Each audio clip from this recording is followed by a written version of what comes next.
भारत में जितने राज्य, जितने शहर, जितने गांव, उतनी ही परंपराएं हैं।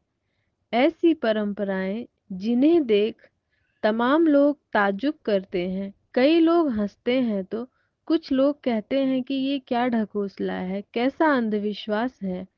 हिंदू परंपराओं पर हंसने वाले और उसे ढकोसला कहने वाले लोगों की सोच शायद यह वीडियो देखकर बदल जाएगी। जी हाँ, क्योंकि हम यहाँ बताने जा रहे हैं हिंदू परंपराओं के पीछे छिपे वैज्ञानिक कारण। पूरी जानकारी पाने के लिए हमारे इस वीडियो को अंत तक देखें। तो आइए वीडियो शुरू करते हैं। नमस्कार, मैं हूँ रिचा। स्वागत है आप सभी का हमारे यूट्यूब चैनल पर। महामारी ने दुनिया भर में कई भारतीय परंपराओं की ओर ध्यान आकर्षित किया है, जो मानसिक, शारीरिक और आध्यात्मिक स्वास्थ्य के लिए अच्छी प्रथाओं को बढ़ावा देती है। उनमें से सबसे प्रमुख नमस्ते है, एक अभिवादन जिसे दुनिया भर के नेताओं द्वारा सार्वभौमिक रूप से स्वीकार किया गया है। जब हम किसी से मिलते हैं तो हाथ जोड़कर नमस्ते अथवा नमस्कार करते हैं। जब सभी उंगलियों के शीर्ष एक दूसरे के संपर्क में आते हैं और उन पर दबाव पड़ता है, एक्यूप्रेशर के कारण उसका सीधा असर हमारी आँखों, कानों और दिमाग पर होता है, ताकि सामने वाले व्यक्ति को हम लंबे समय तक याद रख सकें। दूसरा तर्क यह है कि हाथ मिलाने के बजाय अगर आप नमस्ते करते हैं तो सामने वाले के शरीर के कीटाणु आप तक नहीं पहुंच सकते हैं।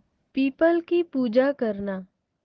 तमाम लोग सोचते हैं कि पीपल की पूजा करने से भूत प्रेत दूर भागते हैं। इसका तो पता नहीं। इसकी पूजा इसीलिए की जाती है ताकि इस पेड़ के प्रति लोगों का सम्मान बढ़े और उसे काटे नहीं। पीपल एकमात्र ऐसा पेड़ है जो रात में भी ऑक्सीजन प्रवाहित करता है। माथे पर कुमकुम यानी कि तिलक लगाना। महिलाएं एवं पुरुष माथे पर कुमकुम या तिलक लगाते हैं। आंखों के बीच में माथे तक एक नस जाती है। कुमकुम या तिलक लगाने से उस जगह की ऊर्जा बनी रहती है। माथे पर तिलक लगाते वक्त जब अंगूठे या उंगली से प्रेशर पड़ता है, तब चेहरे की त्वचा को रक्त सप्लाई करने वाली मांसपेशी सक्रिय हो जाती है। इससे चेहरे की कोशिकाओं तक अच्छी तरह रक्त पहुंचता है। दूसरी बात, इससे आज्ञा चक्र पर भी दबाव पड़ता है, जिसके कारण मनुष्य की बुद्धि स्थिर व मन एकाग्रचित्त रहता है। भोजन की शुरुआत तीखे से और अंत मीठे से। जब भी कोई धार्मिक या पारिवारिक अनुष्ठान होता है तो भोजन की शुरुआत तीखे से और अंत मीठे से किया जाता है। तीखा खाने से हमारे पेट के अंदर पाचन तत्व या डाइजेस्टिव एंजाइम एवं अम्ल सक्रिय हो जाते हैं। इससे पाचन तंत्र ठीक तरह से संचालित होता है। अंत में मीठा खाने से अम्ल की तीव्रता कम हो जाती है। इससे पेट में जलन नहीं होता है और एक बैलेंस बना रहता है ना कमाल की बात। कान छिदवाने की परंपरा। भारत में लगभग सभी धर्मों में कान छिदवाने की परंपरा है। दर्शन शास्त्री मानते हैं कि इससे सोचने की शक्ति बढ़ती है, जबकि डॉक्टरों का मानना है कि इससे बोली अच्छी होती है और कानों से होकर दिमाग तक जाने वाली नस का रक्त संचार नियंत्रित रहता है। जमीन पर बैठकर भोजन करना। भारतीय संस्कृति के अनुसार जमीन पर बैठकर भोजन करना अच्छी बात होती है। पलती मारकर बैठना एक प्रकार का योग आसन है। इस पोजीशन में बैठने से मस्तिष्क शांत रहता है और भोजन करते वक्त अगर दिमाग शांत हो तो पाचन क्रिया अच्छी तरह होती है। इस पोजीशन में बैठते ही खुद ब खुद दिमाग से एक सिग्नल पेट तक जाता है कि वह भोजन के लिए तैयार हो जाए। दक्षिण की तरफ सिर करके सोना। दक्षिण की तरफ कोई पैर करके सोता है तो लोग कहते हैं कि बुरे सपने आएंगे, भूत प्रेत का साया आ जाएगा। आदि बातें करते हैं, इसलिए उत्तर की ओर पैर करके सोएं। आप सब जानते हैं कि यह पृथ्वी एक चुंबक की तरह है और उससे चुंबकीय तरंगें निकलती रहती हैं। जब हम उत्तर की ओर सिर करके सोते हैं, तब हमारा शरीर पृथ्वी की चुंबकीय तरंगों की सीध में आ जाता है।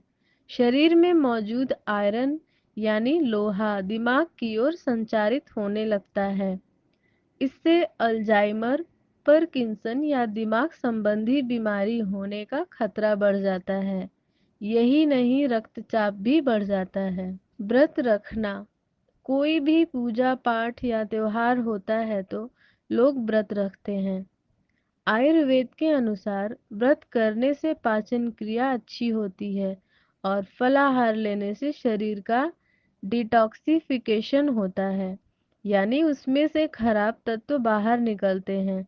शोधकर्ताओं के अनुसार व्रत करने से कैंसर का खतरा कम होता है। हृदय संबंधी रोगों, मधुमेह आदि रोग भी जल्दी नहीं लगते।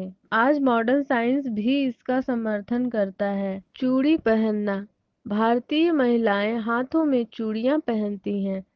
हाथों में चूड़ियां पहनने से त्वचा और चूड़ी के बीच जब घर्षण होता है तो उसमें एक प्रकार की ऊर्जा उत्पन्न होती है।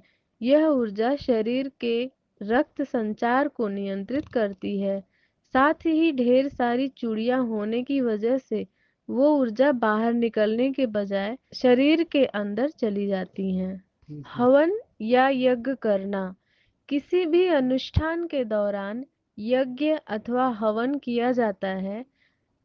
हवन सामग्री में जिन प्राकृतिक तत्वों का मिश्रण होता है, जैसे कपूर, तिल, चीनी आदि का मिश्रण, इनके जलने पर जब धुआं उठता है तो उससे घर के अंदर कोने कोने तक कीटाणु समाप्त हो जाते हैं, कीड़े मकोड़े दूर भाग जाते हैं, हवा भी शुद्ध होती है। तो अगली बार अगर आपसे कोई कहे कि इससे तेल घी का नुकसान होता है तो आप उसे ये बात जरूर बताएं। महिलाएं क्यों पहनती हैं बिछिया? हमारे देश में शादीशुदा महिलाएं बिछिया जरूर पहनती हैं।